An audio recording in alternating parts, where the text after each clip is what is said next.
The lobby of the Hargrove Grand smelled like cold marble and old money. Chrysanthemums the size of dinner plates sat in crystal vases on pedestals that probably cost more than most people's monthly rent. The carpet was the color of deep burgundy wine, and it absorbed footsteps so completely that you could cross the entire length of the room without making a sound. The chandeliers were 12 feet across, each one lit by a constellation of small warm bulbs arranged to suggest the inside of a geode. The check-in desk was a single slab of pale granite that ran the width of a school bus. Everything in this lobby had been chosen to communicate a single unambiguous message. Certain people belong here, certain people do not. The architecture itself enforced the distinction, so that no individual human being would ever have to say it out loud. Renata Okafor stepped through the revolving glass door, with her daughter Zoe on her left, and 2 rolling suitcases trailing behind her. Zoe was 11 years old. She had her mother's eyes and her late father's habit of studying a room in full before she said a single word about it. She wore her school backpack on both shoulders and held a library book against her chest with one arm, the way some children hold stuffed animals, and some children hold books. Renata had on dark slacks and a gray linen blazer that she had pressed that morning at 7 a.m. in the motel room they had stayed in the night before. The conference did not begin until check-in opened at 3 in the afternoon, and she had not wanted to sit in a car for 6 hours.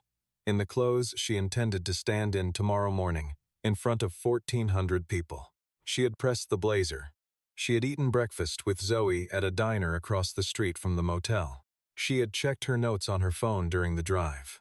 She had arrived at the Hargrove Grand at 2:47 in the afternoon with a printed confirmation number and the quiet composure of someone who has never once needed a room to know her worth. Before she walked into it, she crossed to the front desk. She set her purse on the marble counter. She said, "Hi, I have a reservation. Okafor R." The man behind the counter looked up. His name tag said Dale, Guest Services Manager. He was somewhere in his early 50s, with a face that had practiced neutrality so long it had forgotten what warmth felt like. His eyes moved from Renata's face to her suitcases and back. It was a quick look, barely a second, the kind of look that carries an entire encyclopedia of judgment compressed into a single glance. But Zoe caught it. She pressed her library book a little tighter against her chest. Dale typed something. He squinted at the screen. He typed something else. "I don't see anything under that name." "Okafor," Renata said. She spelled it slowly, without any edge in her voice. "Renata. The reservation should have been made through the Meridian Policy Leadership Conference. They have a block reserved under the Foundation's account. The conference block is for registered delegates and invited speakers." He said this the way you explain a parking sign to someone who has already received a ticket, carefully, with the particular patience that is not patience at all but its opposite. "Do you have a conference badge?" "Check-in for the conference is tomorrow morning," she said. "I was told to check into the hotel today. I have a confirmation number." She reached into her purse, but Dale had already stepped back from the keyboard. He had already placed both hands flat on the counter in a way that communicated the conversation was over before the conversation was over. The conference block requires confirmation from the event coordinator. Without that validation, I can't process a check-in regardless of what a third-party confirmation number says.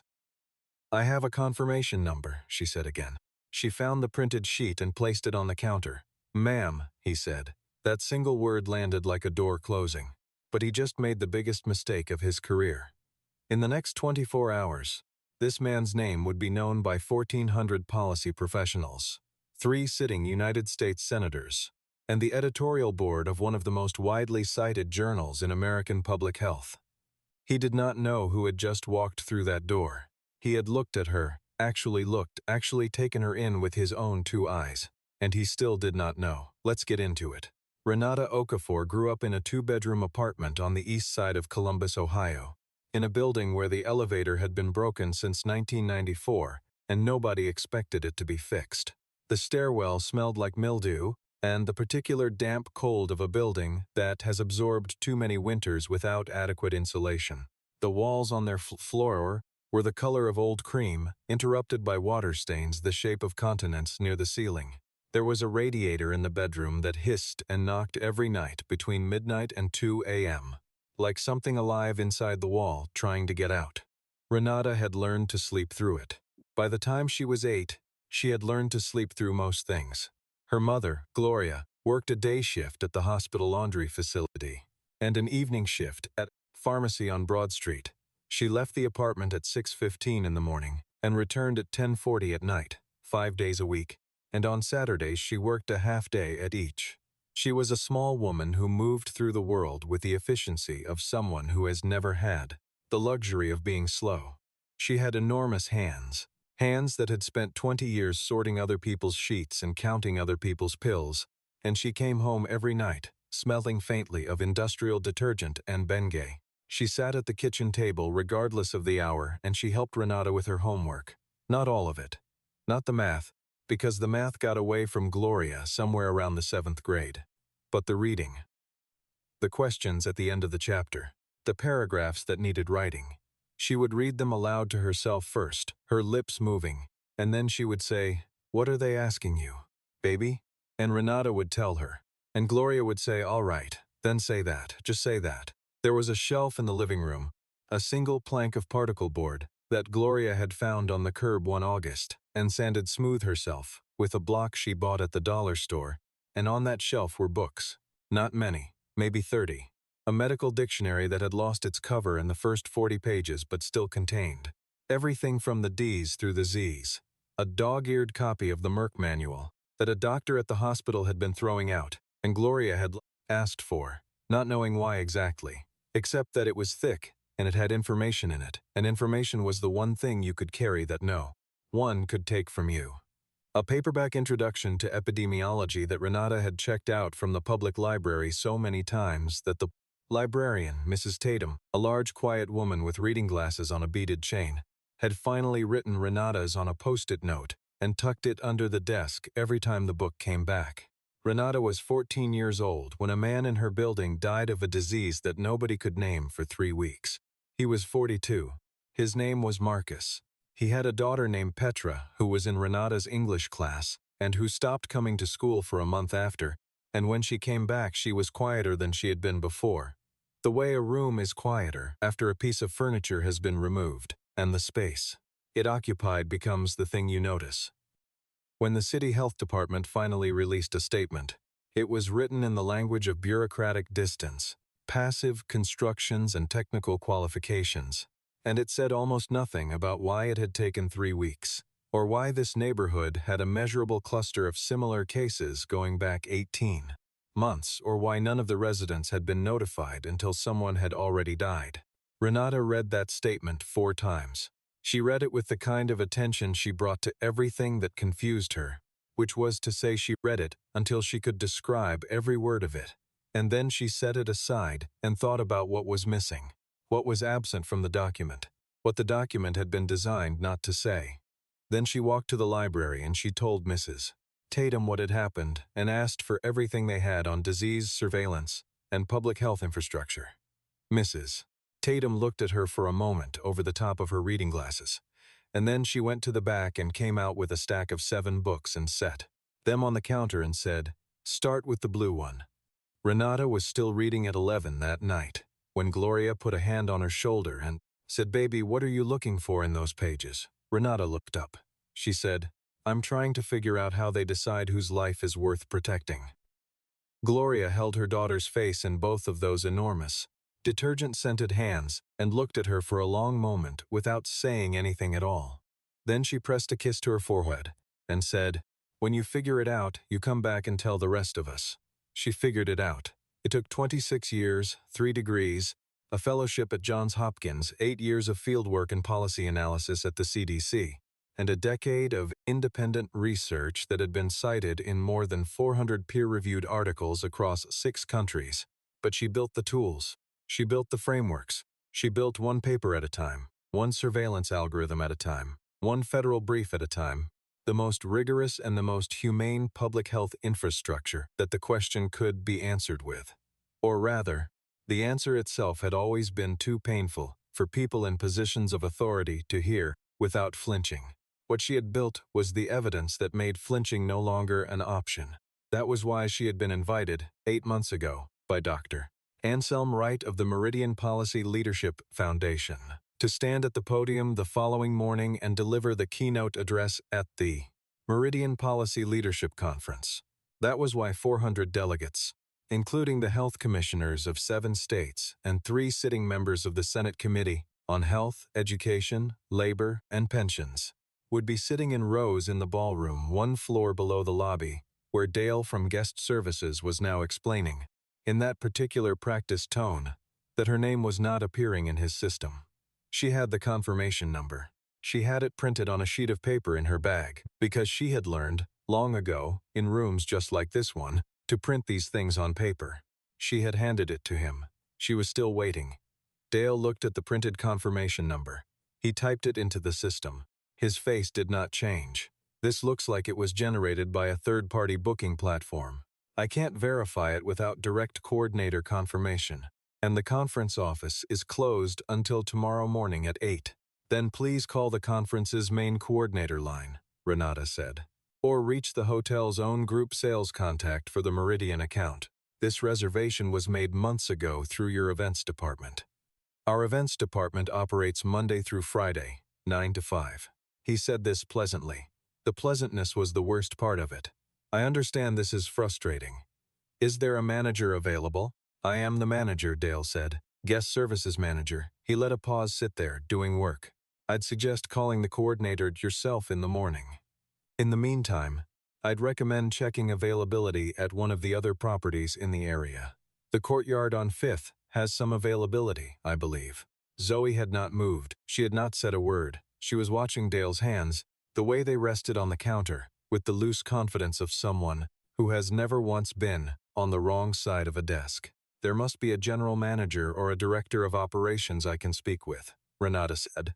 Mr. Hartnett is unavailable this evening. He was already looking past her shoulder at the couple who had arrived in line behind them, a man in a linen blazer and a woman in a sundress with a rolling bag, both of them beginning to make the small impatient movements of people who believe their time is valued differently than the person standing in front of them. I'm going to need to ask you to step aside while we sort this out.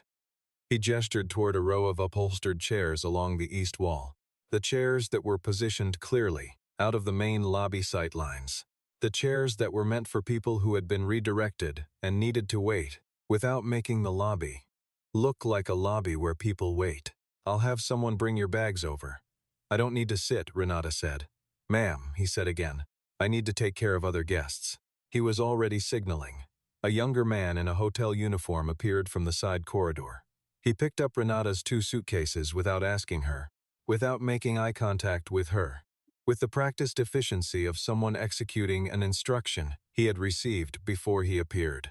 He began walking, not toward the waiting chairs, not toward the elevator bank, but toward the front of the lobby, toward the revolving door, toward the outside. Excuse me, Renata said, loudly enough that the couple behind her turned, loudly enough that the concierge at the far desk looked up. Those are my bags. We'll hold them at the bell station outside, Dale said, until your booking is verified. Those bags do not leave this lobby without my authorization. This is standard procedure for unconfirmed walk-in reservations. The bags were already going through the door, already on the other side of the glass, already outside in the humid July afternoon light, next to the taxi stand on the public sidewalk, where anyone could walk past them, where the weather could reach them, where the message of their placement was as legible and as deliberate as a sign. You are not a guest here. You are a problem. You have been relocated to the appropriate position for a problem, which is outside. Zoe watched the bags go. She did not say anything. She pressed both arms around her library book. She held her chin very still. She had her father's face when he was holding something in, a particular quality of composure that looked like peace but was its opposite. And she had been holding it since the man behind the desk had first looked at her mother that way. Renata stood at the counter. Her hands were flat on the marble surface. There was a half-moon mark on her left palm where her fingernails had pressed in, 4 small crescents in a row, though her face showed nothing except the same patient attention she had brought to every page of every textbook she had ever held in those 2-bedroom apartment, mildewed stairwell, radiator-knocking nights in Columbus. She breathed, she said quietly, with a quality of voice that had been 30 years in the making. I would like to speak with someone from hotel leadership tonight. I will wait here until that person is available. That could be quite a while, Dale said. I have time, she said. The chairs along the east wall were upholstered in ivory linen. Renata and Zoe sat in two of them. They did not touch the small dishes of complimentary mints on the side table between them. A concierge passed once, made eye contact with Renata, made a small facial calculation, and looked away. A housekeeping cart rolled through the far corridor with a soft mechanical rumble. A group of men in conference lanyards, not the Meridian Conference, a different one, crossed from the elevator bank to the hotel bar, laughing about something that required one of them to grab another by the shoulder for emphasis. They did not notice Renata or Zoe. Zoe opened her library book. It was a history of the black medical schools in America, Meharry and Howard and the others, institutions that had been built because other institutions had decided, with the same architecture of effortless certainty that governed this lobby, that certain people did not belong. Zoe had not been assigned this book. It was the kind of book she chose to read because she had a mother who had always treated her curiosity as the most important thing in any room. Mama, Zoe said without looking up from the page, is this the kind of thing you write about? What kind of thing? When people design systems that tell you who belongs and who doesn't. Renata looked at her daughter. She felt something move through her chest that was not quite anger and was not quite pride, but was the complicated and specific thing that arrives when you recognize your own history arriving in someone else's mind in real time. She said, yes, that's exactly what I write about. They sat 37 minutes. A trainee in a blazer too large for her shoulders came over and asked, with genuine uncertainty, whether they needed anything. Renata said she still wanted to speak with Mr. Hartnett. The trainee said she would pass the message along. She said it the way people say things when they are not sure what the message will encounter when it arrives. A different man appeared 11 minutes later. Not Hartnett. A man named Brian, whose badge indicated he was an assistant guest experience director, a title that had been invented to place a buffer between the executive floor and situations that required a buffer. Brian had the manner of someone who had been briefed in the elevator on the way down. He explained, in careful and pleasant language, that without direct verification from the conference coordinator, the hotel was unable to process the reservation that evening. He suggested, again, the courtyard on 5th. He offered to have the Bell station arrange transportation. He smiled while he said it, the particular smile of institutional neutrality, which is not a smile at all but its absence wearing a smile's face. Let me be very clear, Renata said. She did not raise her voice. She did not lean forward. She simply changed the quality of her attention from patient to precise. I am Dr. Renata Okafor. I am the keynote speaker at the Meridian Policy Leadership Conference, which begins in this hotel tomorrow morning. The conference coordinator is Dr. Anselm Wright at the Meridian Policy Foundation. I would like you to contact Dr. Wright, or someone at this hotel with the authority to resolve this tonight, because I will be checked into a room in this building before the end of this evening. I am not going to the courtyard on 5th. Brian blinked. He said he would see what he could do. He left. He did not come back. Renata's phone had been buzzing in her purse. She had not looked at it during the desk exchange, because she had learned, in rooms like this and in rooms nothing like this, that looking at your phone while someone is deciding your worth is a concession you should not make. She looked at it now. 14 messages in the conference speaker group thread. 2 missed calls from Dr. Anselm Wright. She called him back. He answered before the second ring. Renata, I just heard from Simone. Tell me where you are. The lobby, east wall chairs. They put my bags on the sidewalk. Silence. She could hear the sound of him standing up from wherever he had been sitting. The sound of a man who has spent 30 years organizing rooms deciding, in the space of 2 seconds, who he is about to become in the next 30 minutes. Don't move, he said. I'll be there. Yo, I need to pause right here. Because this is the moment. This right here. A woman sitting in ivory chairs on the east wall while her bag sat on a public sidewalk. This is the moment the hotel does not know it is being measured. The guest list says keynote speaker. The reservation is in the system, because it was always in the system. The confirmation number is real. The credential is real. It has been real since before she walked through that door. And tomorrow morning, 1,400 people in this hotel's own ballroom are going to stand up when her name is called. The building is about to find out what it has done. And I need you to stay with me for this next part, because the reversal is coming in waves. Let's go. Dr. Anselm Wright arrived in 41 minutes, not 30. He had spent the extra 11 making phone calls from the driver's seat of his car before he put it in park.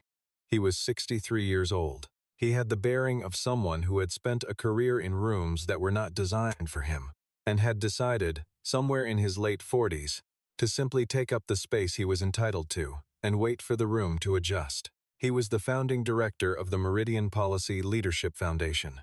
He was a former dean of Georgetown School of Public Policy. He was on this hotel's preferred conference client list, which represented a contract worth approximately $2.4 million annually in room nights, catering, and event space. He had communicated this, in writing, to the hotel's corporate regional director, from the parking lot, at 7:43 in the evening. The regional director had called Mitchell Hartnett's personal cell phone 12 minutes later.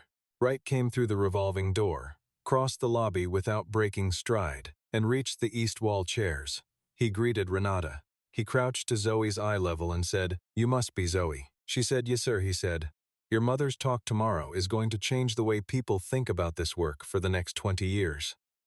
Zoe looked at him and said, "I know." He laughed, and it was the realest thing he had done since he left his car. He stood. He turned toward the front desk. He walked toward it the way a man walks when he has decided that the conversation he is about to have will not be comfortable, and has made his peace. With that, Dale was still at the desk. "Are you Dale?" Wright asked. "Yes, sir." "Are you the manager who declined to check in Dr. Okafor this evening?" Dale opened his mouth. He closed it. He said, "I followed standard procedure for unconfirmed Dr. Okafor is the keynote speaker at the Meridian Policy Leadership Conference. This conference has held its annual event at this property for 4 consecutive years. Tomorrow morning, the health commissioners of 7 states and 3 members of the United States Senate walk into your ballroom to hear her speak. I want you to understand who was standing at your desk tonight with a printed confirmation number. I want you to understand whose luggage you placed on your public sidewalk." The lobby was quiet, not empty, but quiet the way a room goes quiet when it becomes aware that something real is happening in it. Dale said, "I apologize for any. You placed her bags on the sidewalk," Wright said. He did not raise his voice. He did not need to. "In July, while she sat in your lobby chairs for 40 minutes, with her 11-year-old daughter." From the corridor, rapid footsteps. Mitchell Hartnett, the general manager, appeared from the door behind the desk. He was a tall man in his early 60s, who had the pressed look of someone who expected situations to resolve themselves before reaching him, and was now confronting the consequence of having been wrong. He had been on the phone with the corporate regional director for the last 7 minutes, and he had received, in those 7 minutes, a precise and unforgettable education about the relative value of the decision that had been made in his lobby this evening. He crossed to Wright. He extended his hand. He said, "Dr. Wright, I'm Mitchell Hartnett, general manager. I want to extend my deepest apologies." "The apology goes there," Wright said, and indicated Renata and Zoe with a gesture that was not unkind but was completely without ambiguity. Hartnett crossed to the east wall chairs. He approached Renata with the energy of a man who knows he is about to be judged and has, at least, made the correct decision about what he owes. He said, "Dr. Okafor, I am deeply sorry for what happened tonight. There was a serious failure on the part of my staff, and it should not have occurred. I am personally embarrassed." Renata stood. She was not a tall woman. She stood the way someone stands who has spent 30 years being underestimated in rooms and has long since decided to let the room do the catching up. She looked at Hartnett, and she said evenly, "My daughter watched your staff take our luggage out of this building." He said, "I know. She's 11 years old, I know." He looked at Zoe, and he had the decency to look directly at her, the way adults often avoid looking at children they have wronged because the child's face is harder to manage than the adult's. "I'm sorry," he said to Zoe. Zoe looked back at him. She did not say anything. "I'm moving your family to our executive suite," Hartnett said to Renata. "Complimentary, for the full duration of the conference. I'll have your bags brought up immediately." He turned to 2 staff members who had materialized near the desk. "Get Dr. Okafor's bags from the bell station right now and bring them upstairs." Then he turned back. "Is there anything else I can do tonight?" Renata said, I need to prepare remarks. Can someone show us to the room? He nodded. He gestured to the trainee who had reappeared. The Aldridge suite, right now. The trainee moved. Zoe tucked her library book under her arm. They walked toward the elevator. Before they reached it, Zoe looked back, once, across the length of that burgundy carpet, at the man named Dale, who was still standing behind the granite desk, very still. In the particular stillness of someone who has just understood what he has done, and to whom, and is only now, in this lobby, in front of all these witnesses, beginning to calculate what it will cost. The recording was something almost no one knew about until the following morning. Simone Chavis was the Meridian Foundation's logistics coordinator. She was 29 years old, precise, thorough, and had the particular institutional memory of someone who has worked conferences long enough to know that everything that can go wrong eventually does. She had arrived at the Hargrove Grand at 6:58 the previous evening to do a final walkthrough of the ballroom setup, confirm the AV configuration, and check the speaker hospitality arrangements. She had come through the lobby and had seen, from across the room, Dale at the front desk and the back of a woman in a gray linen blazer standing across from him, and she had recognized the blazer because she had confirmed the travel arrangements herself and had seen the photo on Dr. Okafor's speaker bio 16 times in the past 3 months. She had seen the Bell Station attendant pick up the suitcases. She had watched where he was taking them. She had her phone in her hand because she had her phone in her hand at all times at events, and she had pressed record, and she had walked slowly along the far edge of the lobby with the phone at her side, angled toward the desk, and she had captured 3 minutes and 44 seconds of audio that was clear enough, in the marble acoustics of that lobby, to use in court. The audio included Dale's voice saying, among other things, "I don't care what the confirmation number says, I don't know where it was generated, and I'm not holding up the desk for every walk-in situation that presents itself." It included the sound of suitcase wheels on marble. It included his voice saying, "Take them outside to the Bell Station, Kevin," and Kevin saying, "You sure?" and Dale saying, "I said outside." Simone sent the recording to Wright at 8:17 that evening. Wright forwarded it at 9:44 to the Foundation's board chair, with a subject line that said only, "Please read." The board chair replied at 10:30 with 4 words, "Get ahead of this." The ballroom the next morning was full.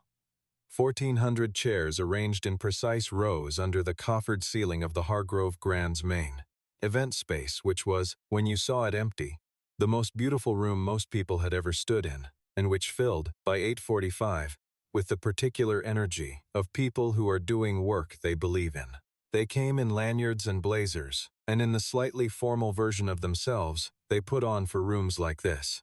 Health commissioners and policy directors and legislative aides and foundation officers and researchers who had traveled from 31 states to spend 3 days talking about the frameworks that shaped the decisions that shaped the lives of millions of people who would never know this.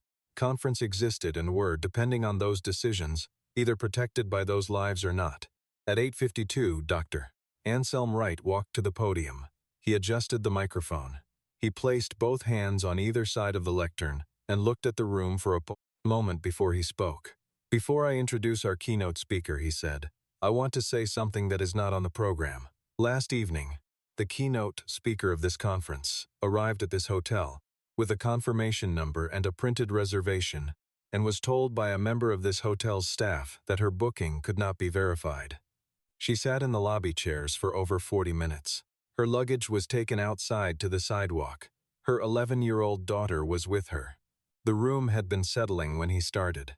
It was not settling now. It was very still. I tell you this not to embarrass this institution," Wright continued, "though embarrassment is appropriate. I tell you because what happened 12 feet from where you parked your cars last night is the clearest possible demonstration of the subject Dr. Okafor is going to address this morning. We design systems. Systems carry assumptions. Those assumptions determine, often without a single word spoken, whose presence is self-evident and whose presence requires justification. That happened last night in this building. I want you to hold that image while you listen to what she has to say about how systems make those decisions at scale and what it costs." He paused. Dr. Renata Okafor is the founding director of the Okafor Center for Health Equity Research at the University of Michigan. She holds the Edward R. Wilmot Distinguished Chair. She is a Fellow of the National Academy of Medicine and the author of 3 federal policy briefs that have been incorporated into CDC surveillance frameworks currently protecting an estimated 40 million Americans.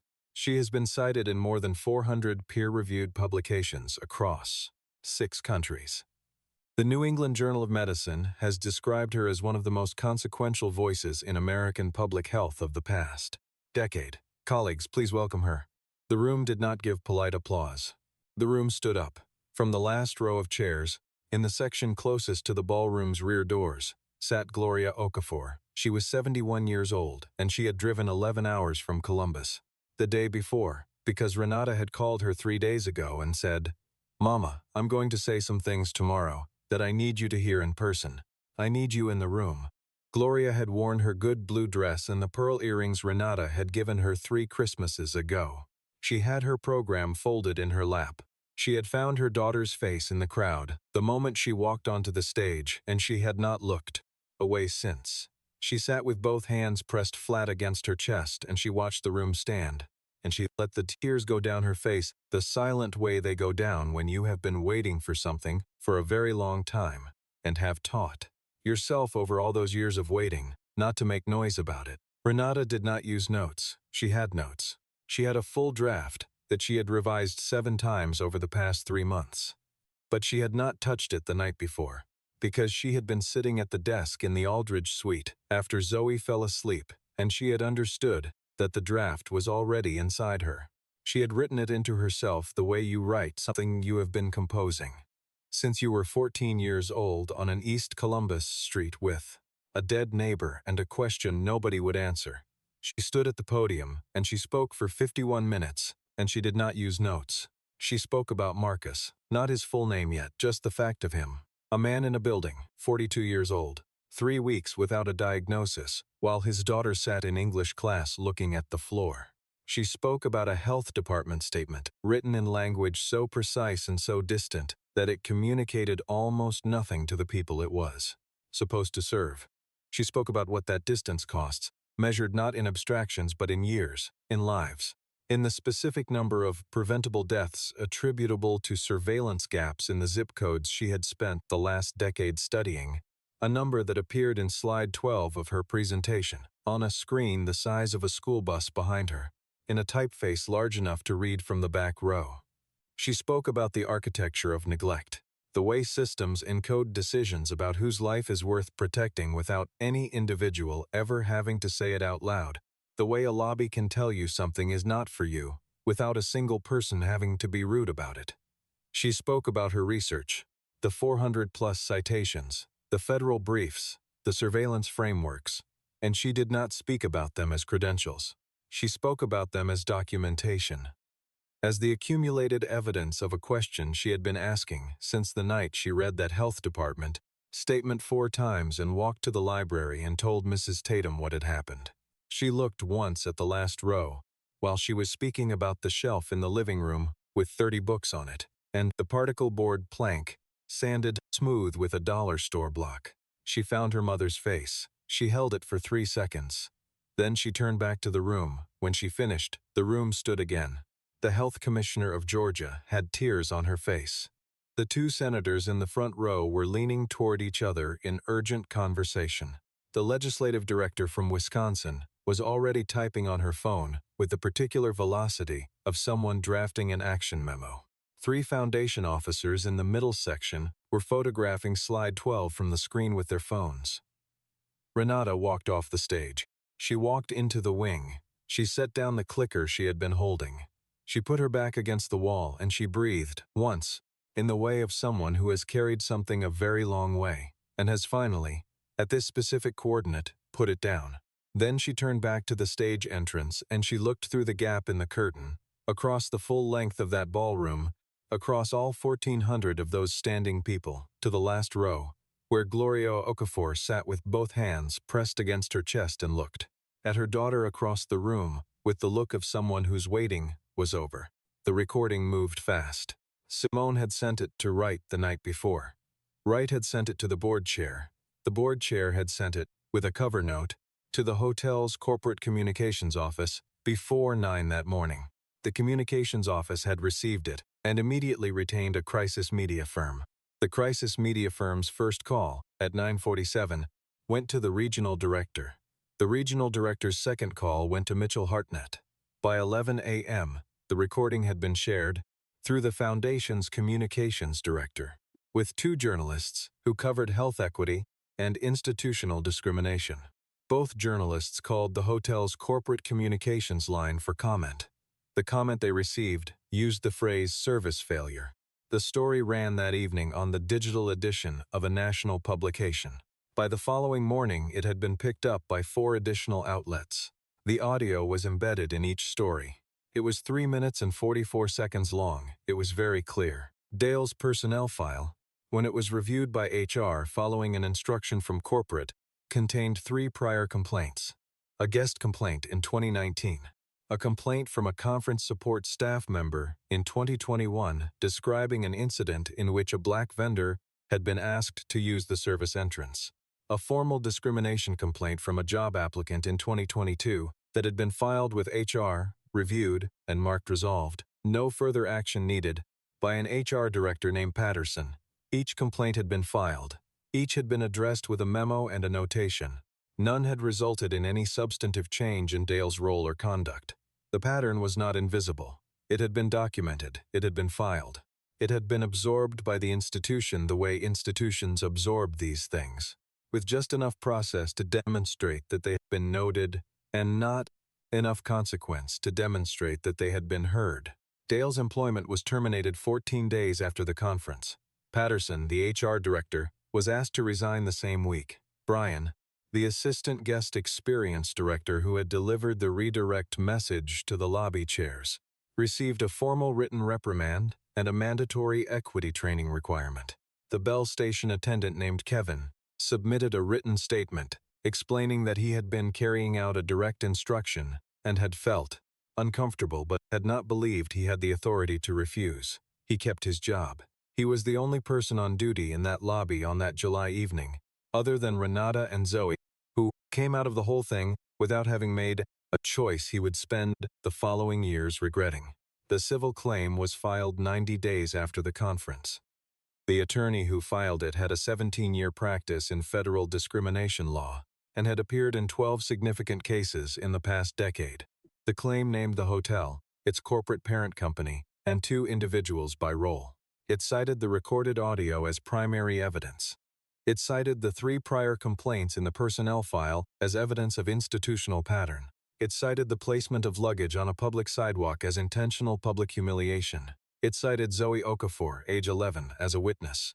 The case settled 17 months later.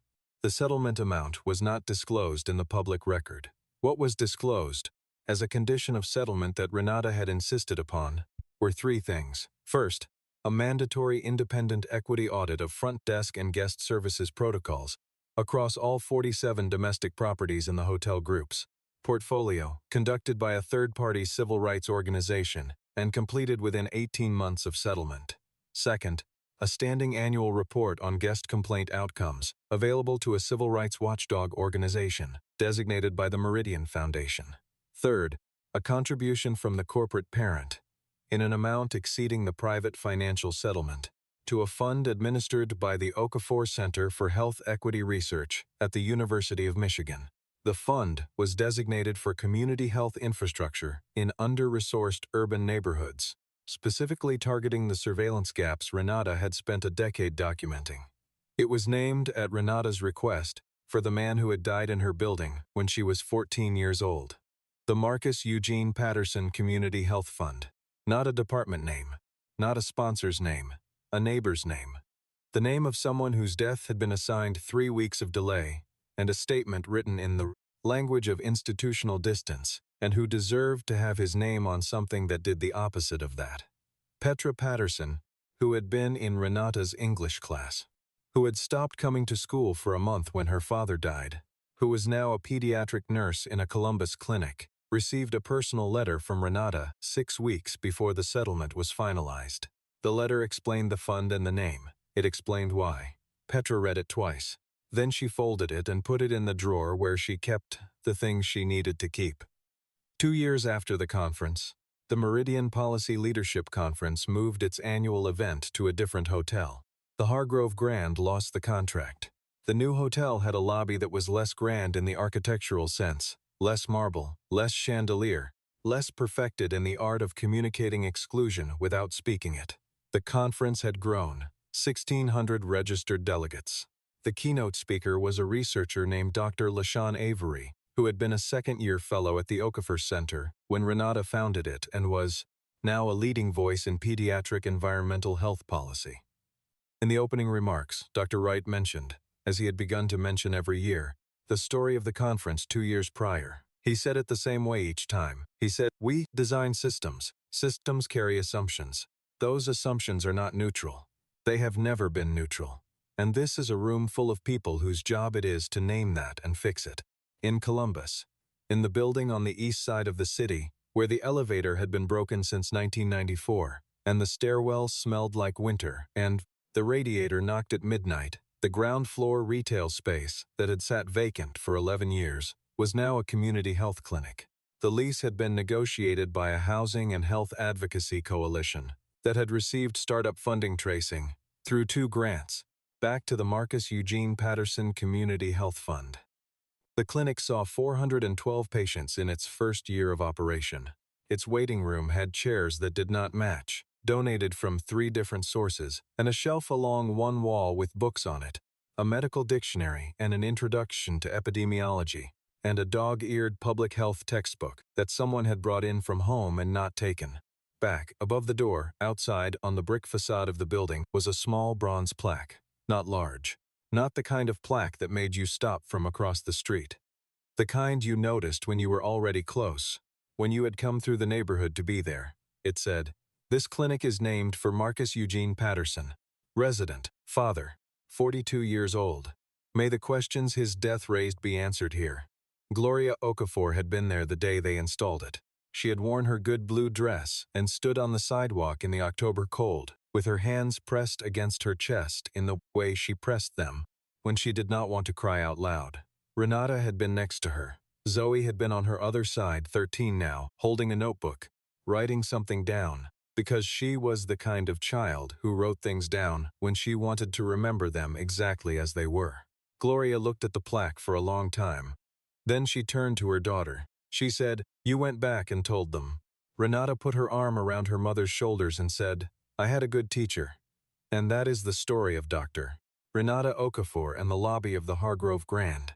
I want to be clear, the names and the specific events in this story are fictional. But you and I both know this story is not. We have all seen that look. That particular assessment that happens in less than a second and decides, before a word is exchanged, what kind of welcome a person is owed. We have all either received it or we have watched it happen and said nothing. And most of us, if we are being fully honest with ourselves, have been on both sides of that silence at one point or another.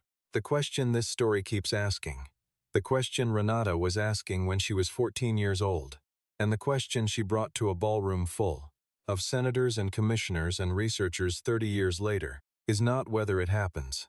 We know it happens. The question is what we do about it.